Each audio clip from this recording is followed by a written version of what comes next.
Majaber makamano to mana motudore gi wach achielo no wadhi achiel kachiel nyaka kaunti ma Kisumu kama jafwambo marwa James Okoth bende agombo ni mondo ketwa e ler. James Okoth, kapo ni winja e kaunti ma Kisumu, inyalo nyisowa ni to ma Kisumu to chopo kanye?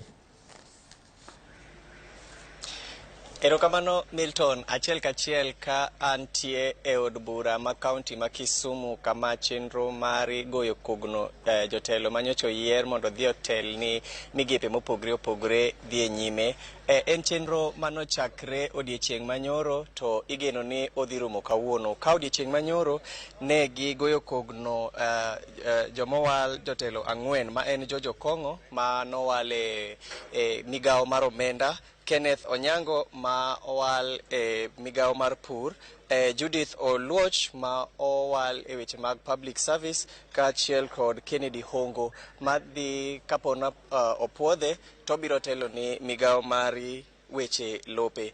Odiechieng' ma kawuono ma en odiechieng' mar ariyo kendo odiechieng'no mogik mar weche mag goyo kogno jogo mowal, agise goyo kogno Beatrice Adongo ma bro chung' ni weche magi tuke kaponi odhi opuodhe kaka jalno ma dhi telo e migawono, kaachiel to kod laktar Gregory Ganda ma bende ne owal kaka jagono ma dhi chung' e migawo mar thieth. Antie kaga achiel kuom MCAs mane nitie e chenro makamano, wamiye kinde matin mondo nyiswa to chenro no ne odhi nade, to samoro uparo ni ubro chiwo report mar chenro ni karango.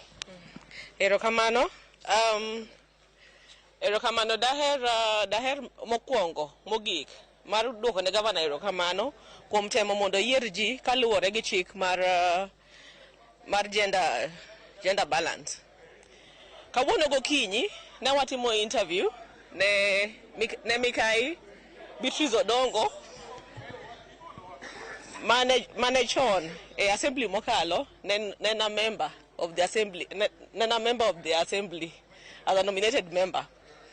Kawuono penjo no bedo mang'eny nikech ing'eni committee members mang'eny gi ne chiwo penjo, moko kuom gi ne gin achiel kuom Beatrice Odongo e assembly manokalo mar ariyo.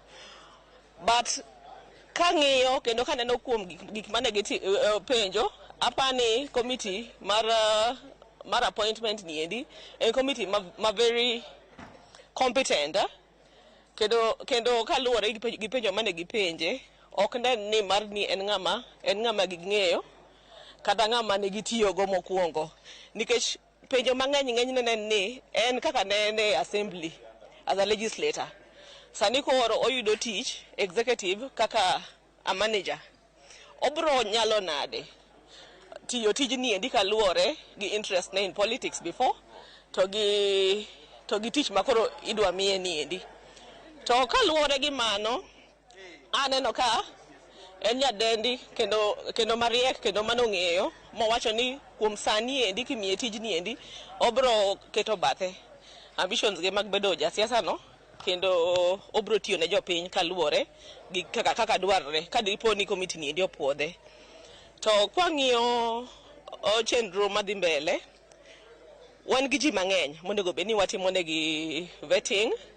To odiechieng' ma kawuono ni endi ne wan gi ji 6 mane wakete laini. To nikech penjo ng'eny, nikech gini moko kuom gi gin jok manuore e departments gi eki, koro penjo ng'eny kaluwore gi projects manyicho timre mokalo, kendo kaluwore gi manifesto mar gavana manokalo mar higni 5 manokalo chande, aito kod mpango magin go kuom manifesto masani koro higni 5 makoro wachako ni endi, gik magiparo ni ginyalo timo. Emomiyo penjo bedo mang'eny nikech ng'eny gi gin jok ma defend positions gi gieki. Otherwise kwaneno committee to waparo ni karomo next week to wanyalo chiwo report wa, nikech assembly onego bed ni dhi recess on 2nd of December.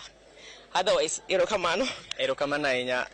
Jatelo, in bende miwa pachin to weche mag chwoyo kogno kata piedho jogo manowal mondo tele migepe mopogre opogre osedhi nade kochakre gokinyi, to ji adi ma use goyo kogno, to sani aneno ka untie thuolo moro matin, udok udhi chako chenro ni gi jotelo mage? Erokamano, aparo ni chenro mar goyo kogno weg jotend migao manyocha ne omiwa gi Governor Professor Peter Anyang' Nyong'o. Nye wachako nyoro kendo nyo wachako gi jatend migao mar omenda kata mwageno ni finance. Kendo sani kamwa wuok ni wasego kogno jatend migao mar thieth kata waluongo ni health. Waneno ka gidhi maber. Kendo members mag the appointment committee penjo mowinjore. Kendo giwacho weche moriere kaluwore gi migepe moyiergigo. Ok anyal wacho ni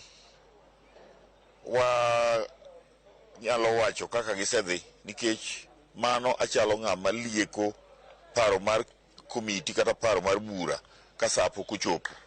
To an kaka whip awacho ni wadhi maber kendo members mag komiti dhi maber kotelne gi jakomwa ma en speaker kaka ung'eyo ni chik wacho ni jakom ma nono jogo nyaka bed speaker. Omiyo an ageno wadhi maber kendo gavana oyiero joma beyo to gikone komiti biro piedhogi kaluwore gi kaka gitiyo. Erokamano. Erokamano ahinya. Milton, mane chal mar wach e od bura ma kaunti ma Kisumu. Sani gintie thuolo moro machuok to ka gidok to onego bed ni koro gidhi goyo kogno jatend migao manowal ni migao mar pi kod alwora ma en Nyanza Agwa kaachiel gi Salmon Orimba mowal e weche mag teko kata energy. Bang'e to gibiro goyo kogno nyadendi Farida Salim ma bende en jatelo manowal mondo tele migao mare weche mag ohala. Milton. Mana kamano, erokamano ahinya James Okoth kuom report ma jaber ma kamano.